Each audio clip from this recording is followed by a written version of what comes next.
Loloi nenggara cangkemmu kowe nyus. Aku tamburi wae.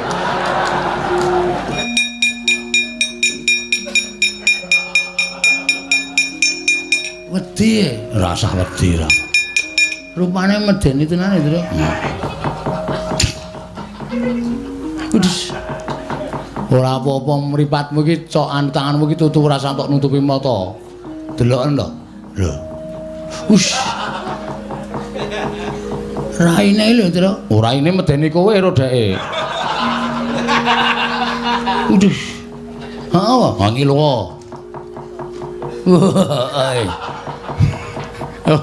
Kon ngilu ya gelem ngono lho, goblok banget. Sapa wi? Ayo Ponokawan. Kowe gelem manut karo Wadyabala Traju Tresna apa ora? Ora gelem manut mungsuhmu dudu sapa-sapa. Nanging mungsuhmu aku Adipati Yayagriwa. Aku buta sak perbata siwineming kowe. Oh, lah dalah pira? Wen ora jam-jaman njaluk mati tak poteng-poteng awakmu kelakon penjangkamu. Mangkiriyen rasah mangkiriyen. Kula tak rembug perkara iki ora sah rembug-rembugan ora gaglak. Mlayu kong. Buta gedhe rene ketemu sing tunggu Ndarawati kadange Werda. Ki mesti engko. Bagong, Petruk. Kowe gawe rame negara Ndarawati anggep apa? Kowe derajateng Ponokawan gawe geger negara Ndarawati. Mrene. Loloi nenggara cangkemmu kowe nyus. Aku tamburi wae.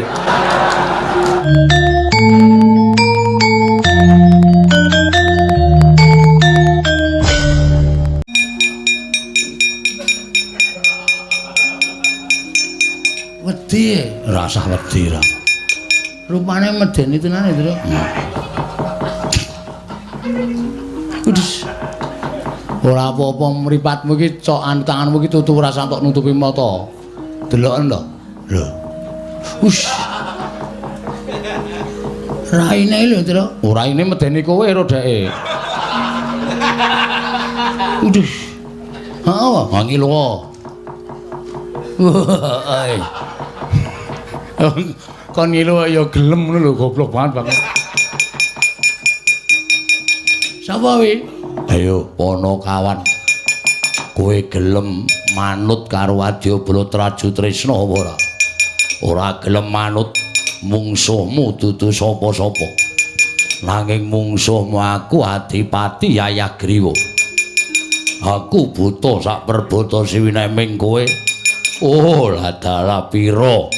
Wen ora jam-jaman njaluk mati tak poteng-poteng awakmu kelakon penjangkamu. Mangkiriyen rasah mangkiriyen. Kula tak rembug perkara iki ora sah rembug-rembugan ora gaglak. Mlayu kong. Rono ketemu buta gedhe rene ketemu sing tunggu Ndarawati kadange Werda. Ki mesti engko. Bagong, Petruk. Kowe gawe rame negara Ndarawati anggep apa? Kowe derajateng Ponokawan gawe geger negara Ndarawati. Mrene. Loloi nenggara cangkemmu kowe nyus. Aku tamburi wae. Muni ngono tenan apa? Biasane ngono kuwi. Dadi loloi ya cangkemmu. Tak takonane alon-alon ndak duka. Nyuwun ngapunten sinuwun. Jumeneng wonten ing mriki aku ndelok Ledha Perang. Nggih. Tata luka. Petro. Nun. Mlayu kowe. Nun. Mlayu apa? Ora kok ki nun to, Tru. Kono ki nek kowe ki ra krungu nesu tenan. Mlayu apa? Mengsah prajurit Traju Tresna sinuwun. Terus prajurit Traju Tresna janjane kula ora marahi ning sinuwun Stijo niku pancen nuwun sewu mulang sarak. Kula wis ajeng bali teng Jodipati kok prajurit Traju Tresna methuke kula Petruk Bagong dibontotane krincung sile disiksa takoni Garutkaca lara tenan apa ora? Sing muni ngono to.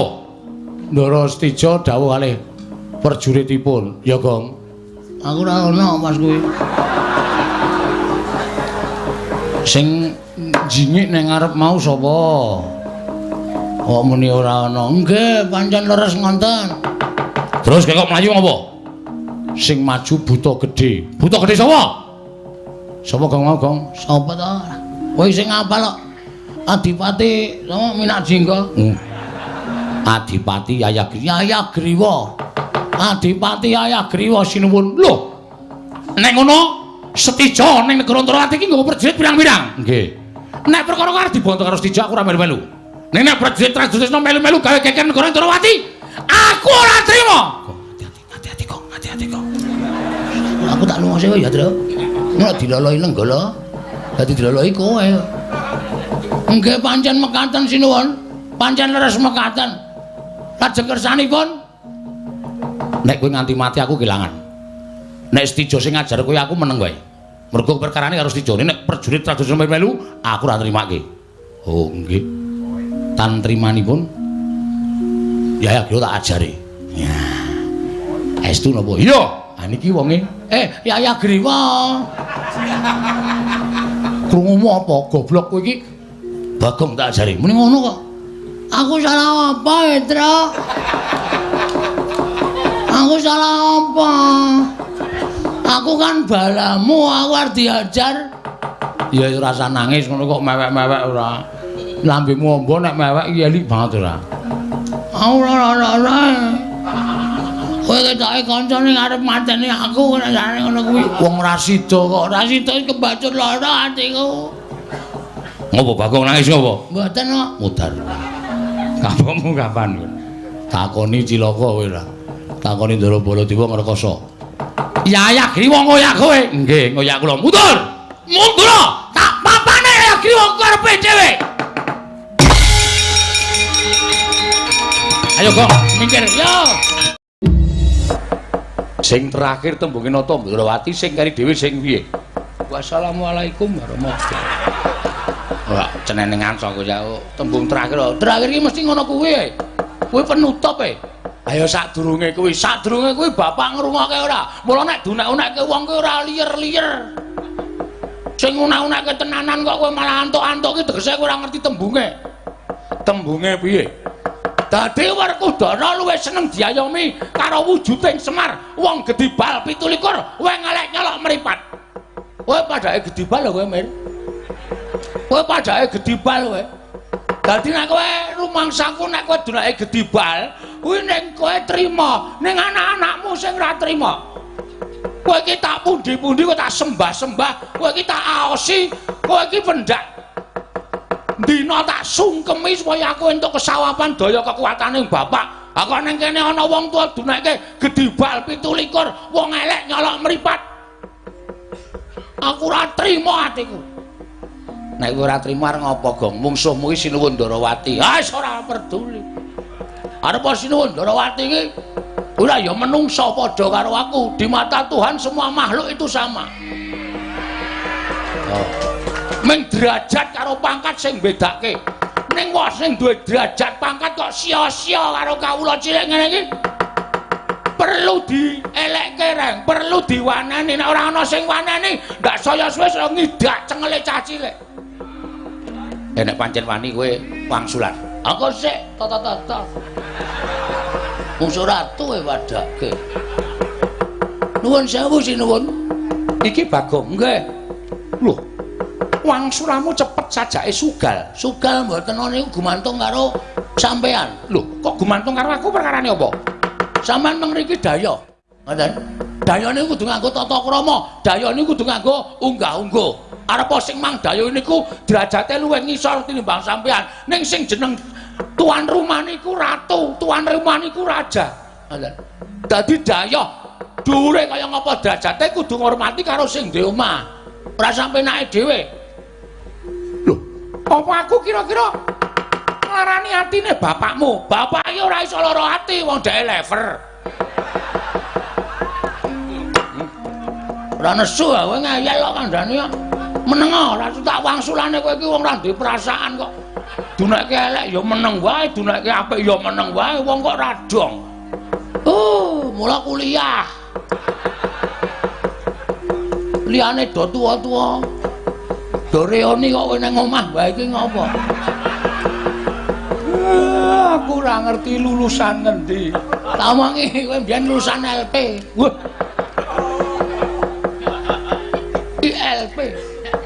ILP denggulmu. Ngoten. Dadi nek sampean gendasi karo Semar kula ora trima. Tembungku sing marahi ora trima nggon ndi? Terakhir. Sampeyan muni napa karo Semar? Hah? Sampeyan nopo pripun? Sampeyan ngunekke napa karo Semar?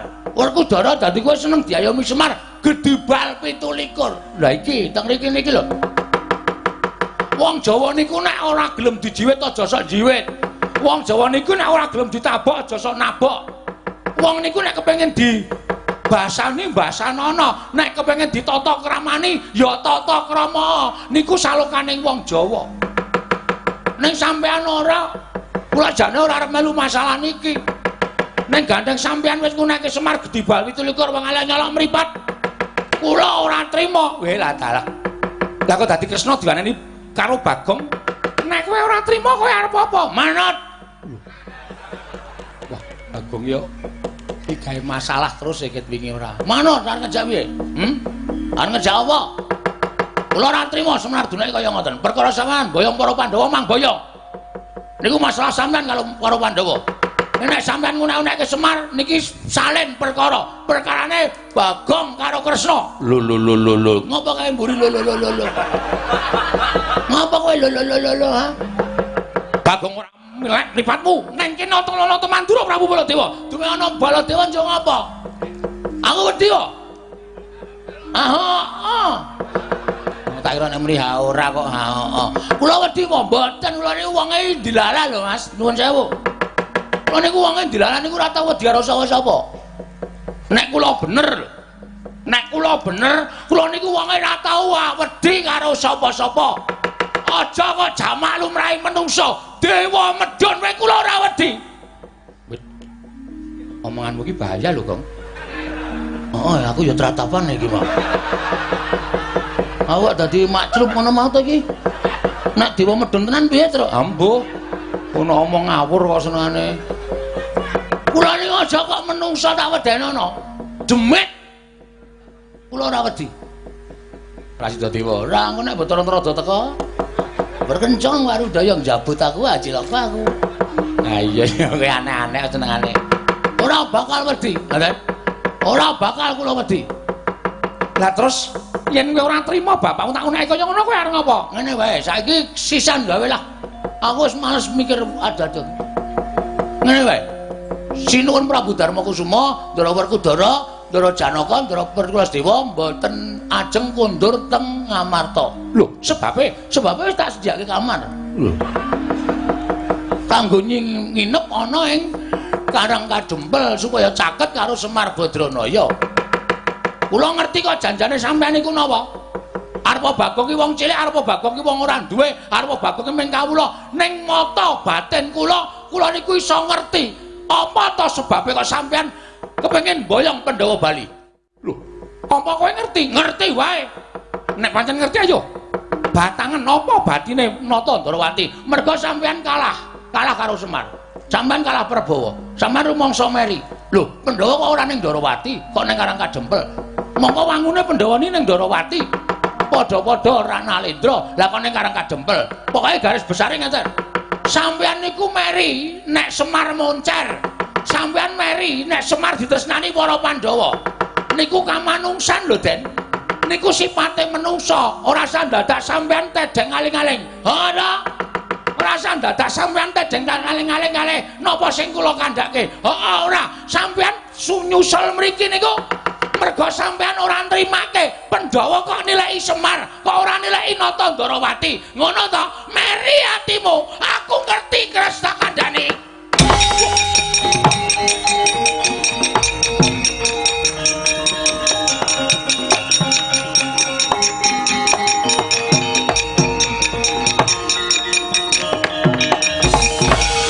Jagat paisane ngubut ora wayah Bathara jagat wae lah dalah.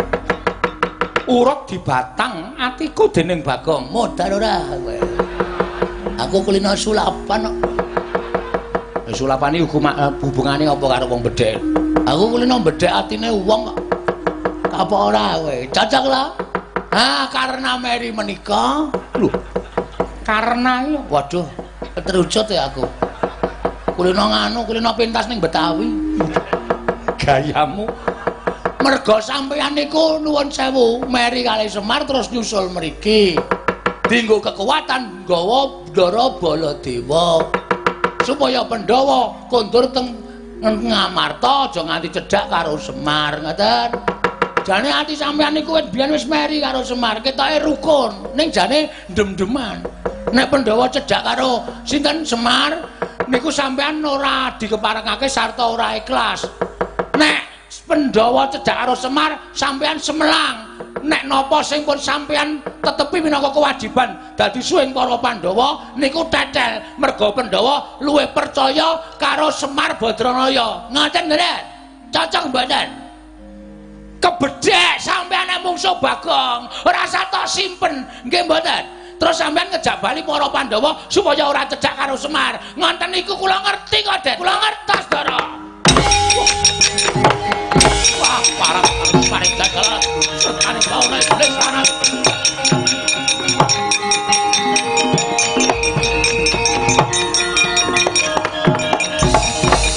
Wah, ming dapure Bagong kok. Wah, keduga iso nglungake Kyai Prabu Kresna saka Paduan Karang Kadempel. Ora mulat yen to adi kula nang nggawa kadange tuwa. Ah, iki, nah iki.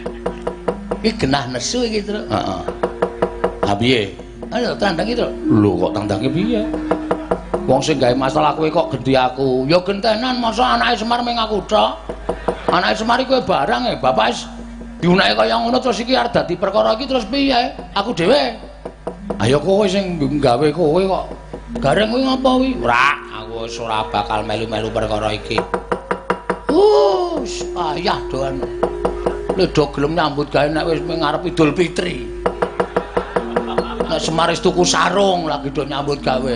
Nek ana kanan kaya ngene iki dong micaki mripate. Ana apa kaya ngono? Gugu karepe dhewe. Pripun, Den? Kowe wani ngune-uneke Kyai Prabu Sri Bathara Kresna? Kowe wani ngomong-ngomong Kyai Prabu Ndarawati? Kowe ora ngerti nang kene ana sapa? Ana Baladewa. Yen kowe ngerti ana Baladewa tegese kowe kudune ora wani karo Kyai Prabu Ndarawati. Sing kandha sapa? Kula iso omong to. Kula niku ora tau wedi karo sapa-sapa. Kula ora tau wedi karo sapa-sapa. Niku pokoke apa jentra? Kula kaya kowe. Prinsip. Pensil. Prinsip. Prinsip kula kaya ngoten niku. Kula ora arep wedi karo sapa-sapa. Niku wis dadi prinsip kula. Dadi nek sampeyan arep belani karo Nata Ndarawati, lek arep belani cara pripun? Kula ya belani bapak, belani para Pandhawa. Wis rasa kokean gunem, rawe rantas malang putuk iblis sanat. Wani karo Baladewa metu coba, metu coba. Engko ora dadi. Kampleng modar kowe. Metu njaba golek pawan sing jembar, mau metu sik, mengke kula nututi niki rong krasa arep metu.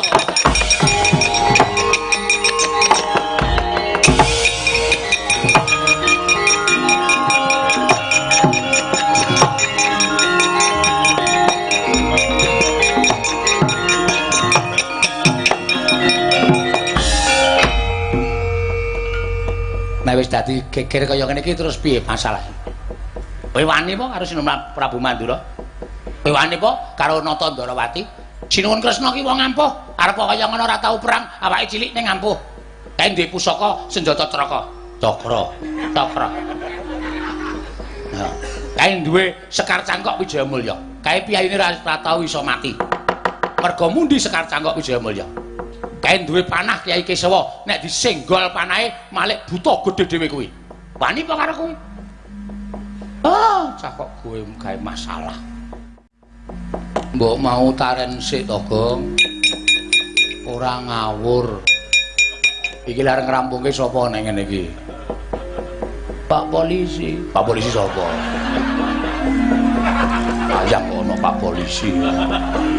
Iki kan negara hukum ya negara hukum nek undur ngrasake Pak Polisi wis sibuk.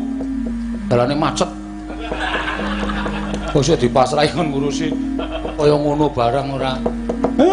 Petruk nala gareng kowe aja nyalahke Bagong. Lah pripun, Pak? Kawit mau janjane aku wis weruh. Ning ming aku meneng wae mergo aku kepengin ngerti apa to karepe Sindrawati lan Nata Mandura Prabu Baladewa. Sinuwun Puntadewa Presa. Kyai Semar aku ora bisa ngawuni ngani Ndara Werkudara Presa. Wah, bab sing endi? Ndara Janaka Presa mboten. Aku ya ora ngerti, Kyai Semar. Lair wujude pancen Sinuwun Ndarawati kali Sinuwun Mandura. Ning batin nika menungsa utawa panjalmaning jajalanat sing ajeng gawe cintrakaning para Pandhawa. Bejo Bagong kok ngerti marang kahanan menika, Ndara.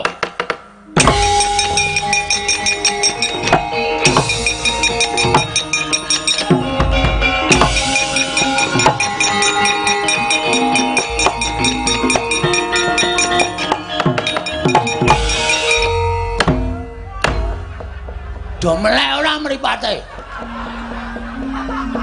Nek ora ana aku karang kajempel banjir getih. Kowe mripat ki yo mulangane Bapak Semar, ha ta, Pak? Bapak Semar tau mulang karo anak-anake. Netra kuwi ora menggo ngematke kanthi lair tok. Ning permana janggel jati. Ku ya digunakake ya Pak ya. Permana jati kuwi ateges mata batin. Anggonamu mata menungsa kok mata iwak. Mata iwak matamu kuwi ora. Kok mlirik terus kira. Dorang. Nek ora ana iki Pandhawa wis sirna marga mlayu. Marga layu. Padake ora. Ya Pak ya. Ora kaya Bagong. Pancen bocah wani dhewe karo wong tuwa. Ning kowe iki pancen wasis dhewe. Aku seneng nek karo kowe. Aku seneng nek karo bapak. Kok genti ngeplak ora? Plak ora. Syukur aku gumbira. Aku seneng. Wah, dadi kae mau pandhalmaning mungsuh to, Pak? Iya. Titikane ana. Titikane apa? Titikane apa, Kyai Semar? Sinuwun Ndarawati kuwi siji. Nek tindak adoh, mesti ngambah dirgantara. Mabur. Monggo iki mau tak sawang saka kadohan kekuwataning mripatku wis weruh saka adoh kono lah kok padha tindak. Ora ngambah dirgantara, ora mudhun saka dirgantara. Ndahan pesawat paling Pak, ora. Ndarawati iki iso mabur dhewe. Angka loro ana sing ora diderekke utawa ana sing ora nderekke. Sing ora nderekke? Ndaramu Kresna kuwi nek tindak mesti bareng karo sapa? Ayo, pancen kowe wong sing pinter nek tindak karo sapa? Karo Lesmana. Ngawur. Sama anu Senopati Ndarawati sapa? Setyaki. Karo Raden Setyaki. Kuwi ya ora ketok. Mula aku banjur sajake kok tida-tida bareng tak pandeng nganggo permana jati wae. Sandangane Kresna ning jerone udu. Waduh, imitasi. Iya. Wong saiki nek ora ngati-ati akeh barang ngono iki lho, Pak. Iya, bener. Mula ndaramu kae awat-awatana. Engko nek kira-kira ndaramu Ndara Werkudara Janaka kae ora kuwagang nandingi ndaramu Kresna karo Ndara Baladewa. Kowe mlayu matura karo aku. Wong loro tak tandangane nek nganti Semar ora iso ngrampungi perkara. Wah, piye? Dirungokke kok meng dirampungke sik lagi. Ora rampung kawene. Doyan kowe. Wis diapurmu lah.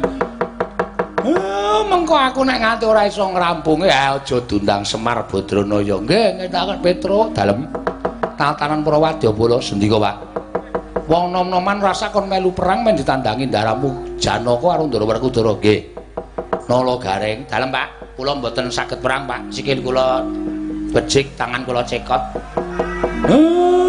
Kowe ngisenono polah mudhar. Malah kon ngiseni kolah ning ora apa-apa sing penting ora perang kok. Bagong kowe ya melu-melu kudu melu wani. Wani miwiti kudu wani ngrampungi. Siap ngestakaken dawuh. Sinuwun Darma Kusuma, Kyai Semar ana dawuh menapa? Monggo kula kanthi wonten salebeting griya Den. Perkawis menika dadipun rembag. Sajake kok ming enteng gegayuane para Pandhawa bangun Karang Kadempel ning kok godane kok gedene ora jamak. Ndak borongake marang Kyai Semar. Nggih, ngestakaken dawuh. Ndara Klasdewa, monggo mlebet wonten ing pepengkeran. Iya, Kyai Semar, ayo tak dherekake ya. Kakang yen aku tak dherekake. Petro, Nun. Dawono marang pengrawit Karang Kadempel. Kon muni gending sesanti mulya supaya cedhak kamulyane Petro. Nggih, ngestake dawuh, Pak. Pinututi lamun katututan lamun mangsa prawira digdaya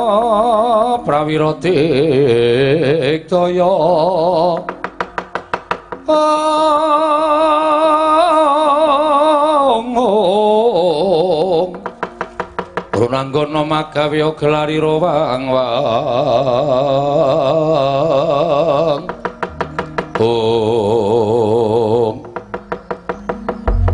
Werkudara. Wah iya. Pasang yugya katujing enu. Dene Sira Yayi merpeke lawan pun Kakang, malah sak gedhagan iki Siadi meneka dadi wakile Kyai Prabu Darma Kusuma. Dimas, ayo tak kanthi bali marang Ngamarta. Ninggal Karang Kadempel. Ora ana batine yen to Siadi mbantu karo Semar Badranaya. Uripe Semar ya wis ming dadi batur ketibal 17. Urip Semar ming dadi Panakawan. Ora usah dadak Siadi ngetok-ngetokke marang kabijaksananing para Pandhawa sarana mbantu marang Semar. Ora perlu luwih becik Siadi netepi marang kewajiban kaprajan negara Ngamarta. Baladewa kakangku, piye? Waktu dina iki yen kowe dawuh karo aku tok kanthi bali ning Ngamarta. Sing gedhe pangapuramu aku ra nderek karo dawuhing Baladewa kakangku. Lho. Merga sapungkurmu Semar paring dawuh karo aku. Bener yen to Bagong wani karo Kresna kakangku. Ora usah dadak mbok tutup-tutupi kowe duwe niat apa karo para Pandhawa. Kowe duwe niat apa marang para Pandhawa teka Semar paring dawuh kaya mengkono. Lho, Werkudara, apa? Aku ora duwe niat karo kowe. Aku ora duwe niat ora becik kelawan Werkudara. Pun Kakang kuwi malah elek karo Dimas Werkudara lan sak kadang-kadang supaya eling marang kewajibaning kasatriyan. Ayo, tak kanthi bali marang negara Ngamarta. Aku ora duwe niat apa-apa. Ora usah dadak mbok delekke, aja mbok singitake. Kawit biyen tekan saiki Semar ora tau goroh karo para Pandhawa. Mulyan kowe bakal duwe niat ora prayoga karo Pandhawa kage kowe blok-bloko. Yen kabeh pancen kanggo kabutuhaning negara Mandura. Werkudara ikhlas. Nah yen kabeh ora kanggo kebutuhaning praja Mandura, kowe gawe cintrakaning para Pandhawa tak anggap yen to Baladewa kakangku wis gedhing karo para Pandhawa. Lho. Walah dalah. Wis mendem marang ucaping Semar Badranaya. Yen ngono kowe pilih karo Semar tinimbane kowe gugu karo kadangmu Nata Mantura Prabu Baladewa. Kowe gelem bali apa ora? Aku ora gelem bali nang negara Ngamarta. Ora gelem bali. Aja kelakon dosaku gunake cara-cara supaya kadangku Pandhawa bali marang negara Ngamarta.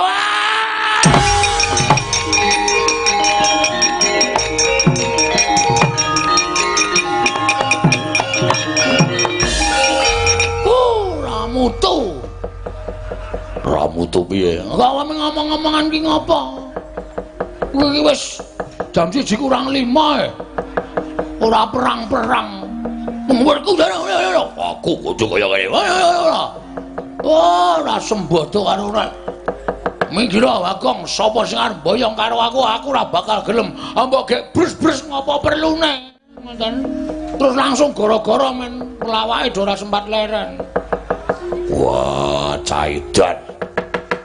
Bagong aku ora bakal goroh karo kowe pinggira. Tak tandangane benang ngono anggere ngapusi awas sampean. Yo.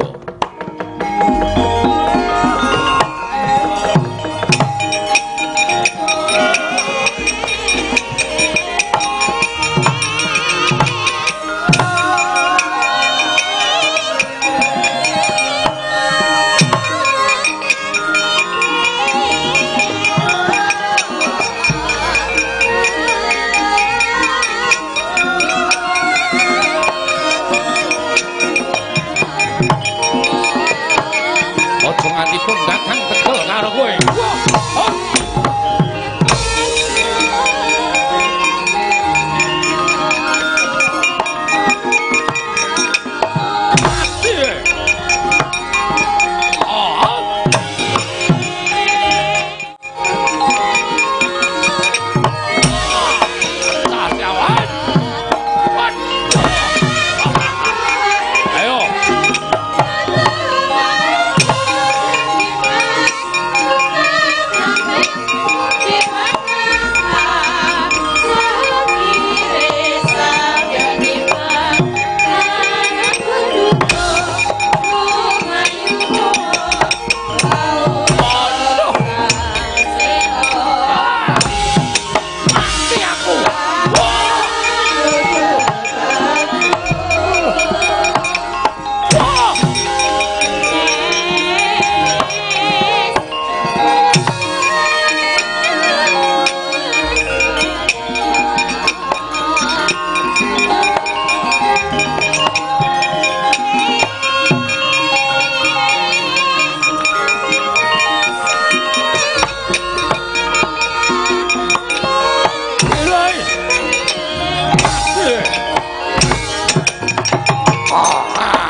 Piye iki, Tru? Aku ora kaya sagedagan iki ya, Gong. Ndara Werkudara kok nganti semaput ora eling Purwadasina. Wah, Jan mungsuhe ampun mesti iki. Ning aku kok kaya curiga ya, Tru. Curiga piye? Saka kadohan ketoke rame le padha gelut. Ning kok ngeteni Ndara Baladewa nyokot janggane Ndara Werkudara ning karo greng kaya buta e. Tenane, Gong. Heeh. Ndara Werkudara di elingke, Gong.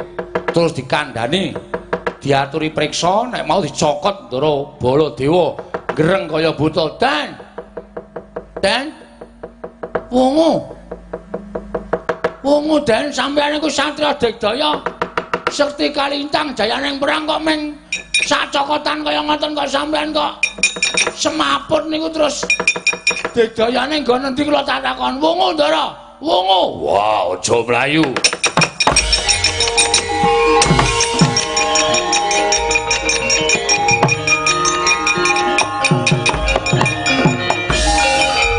Wah, Pedro. Kok Bagong? Lah sampeyan ora eling Bagong teng arep sampeyan. Sampeyan tangi gregah dikira Baladewa gecek sirahe. Bang. Duh, ndase kok dekok kaya ngono ya. Wah, niki paling ora paling mboten iki. Luka dalam. Wah, Ben. Ana wong perang kok ngisru-isrui. Nggih, nggih pun mati nggih ajeng napa jeneng perang anane ming mukti karo mati kok. Lah iya. Lah nggih. Pun mengke lo tak matur Semar, Bagong dianggep minangka dadi pahlawan. Wah, iya. Nggih, pun. Mati teng pabaratan. Iya, Pedro. Nggih. Kowe ora sedih, Oh, mboten. kowe ora susah. Mboten. Kula niku wonten incengane kok. Incengane apa? Bojone Bagong ora sok SMS kula. Wah, apa iya? Nggih. Kula jane ora arep nanduki ning suwe kok anggerane kok miskol. Suwe-suwe nggih kula tanduki. Wis tau ketemu. Mpun pisan. Jajan bakso kalih kula, curhat tentang Bagong, wong ora tau gelem nyambut gawe. Terus kula kei dit. Wah, iya. Nggih. Mimpisan li ketemu. Pisan. Pisan apa pindho? Pindho. Nendi? Sing kedua jajan soto, ya curhat meleh tentang Bagong. Pindho ping 3. Pengen 6 apa ya kula ketemu.